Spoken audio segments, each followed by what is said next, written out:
Good day. So, meron tayo ngayon PSID circuit. Ano po ba yung PSID circuit? Ang PSID circuit, ito po yung communication circuit between charger, ADP, at saka yung ating SIO. So, tingnan po natin ngayon kung paano po nagwo-work ang PSID circuit at ano po yung common problem ng PSID circuit. So, tingnan po natin dito sa ating screen. Ito po ay Dell na laptop. So, ang PSID circuit commonly ay nasa mga Dell laptop or sa Dell laptop lang po ito. Okay. So, ngayon tingnan po muna natin sa schematic diagram kung ano po ba yung PSID circuit. So, ang PSID circuit po natin ay ito ay ang circuit between adapter. Kung mapapansin po natin, pagsaksak po natin ang adapter, mayroon pong tatlong pin ang adapter. Mayroon po siyang pin para sa ground, meron siyang pin para sa positive, at saka meron siyang pin para sa PSID. Okay. So ngayon, ang pag-aaralan po natin is yung PSID circuit. So, dito po mga kasama, nakikita po natin na yung PSID circuit, ito po yung circuit na mayroong communication sa ating SIO. So, ibig sabihin, from ating adapter going to SIO. Okay, so paano po ba gumagana yung PSID circuit at paano natin siya ito troubleshoot? Okay, dito po, umpisan po natin sa DC jack. Okay, sa DC jack po natin mga kasama, kung mapapansin po natin, mayroon po tayong connector at sa gitna mayroon po yung pin. So, itong sa gitna na to mga kasama, ito po yung ating PSID pin. Ito po yung ating ground. At yung nasa gilid niyan, yan po yung ating positive. Okay.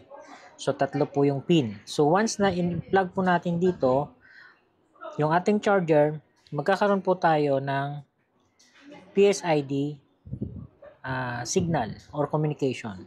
So, dito po mga kasama, ito po ay commonly na nagkakaroon ng burn.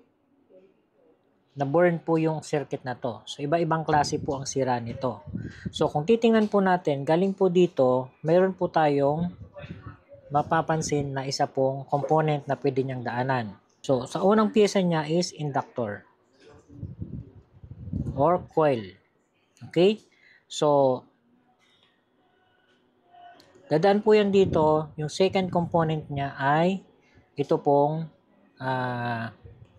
tawag po dito sa second component niya ay diode.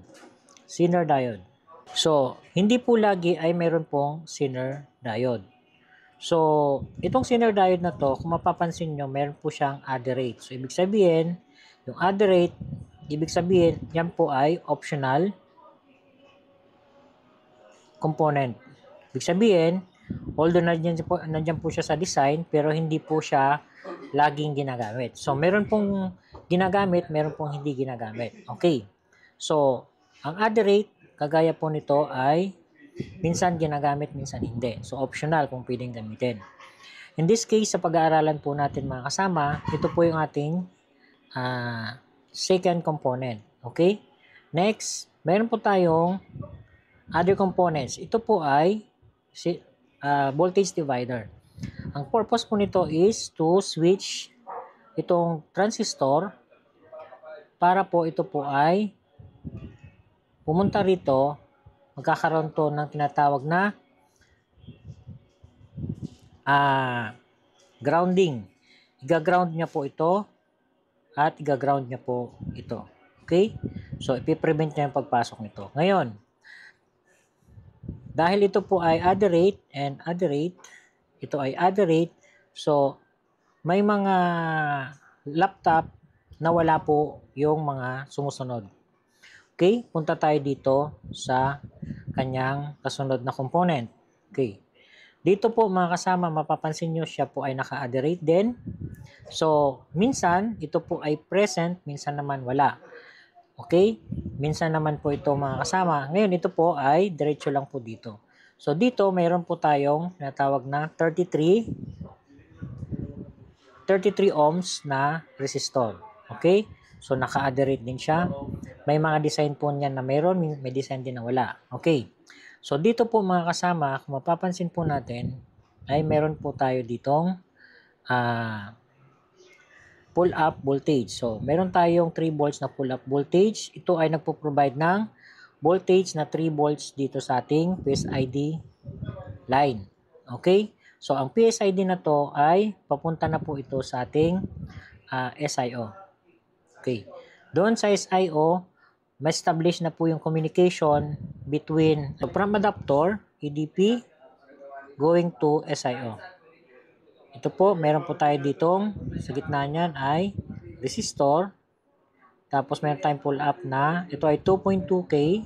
Tapos may pull up tayo na 3.3 volts. Okay.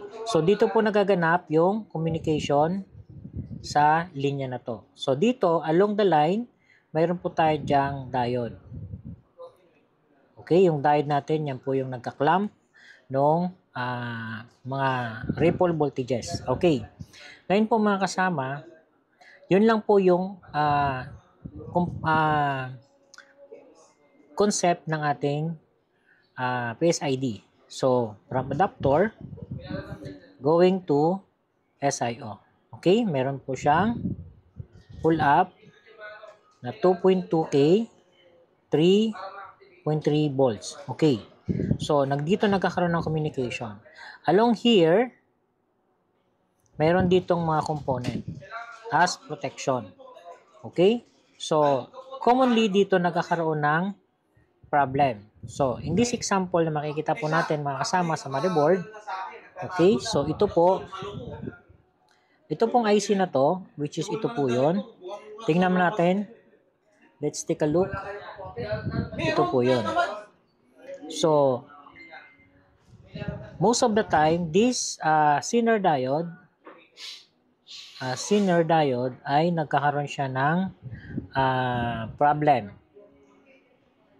Paano pong problem? Ito po ay nag-short. So, pag nag-short po yan, ang problem po natin ay not charging. So, kung not charging na tayo mga kasama, isa sa kailangan nating i-check is yung circuit ng PSID. So, kapag ito po ay pumutok, nag-short, so ibig sabihin, mawawala yung ating communication between adapter going to SIO. So, ibig sabihin, ito po ay magkakaroon ng problem, yung communication. Okay. So, ngayon po mga kasama, kung titingnan po nating maigi, ito po yung ating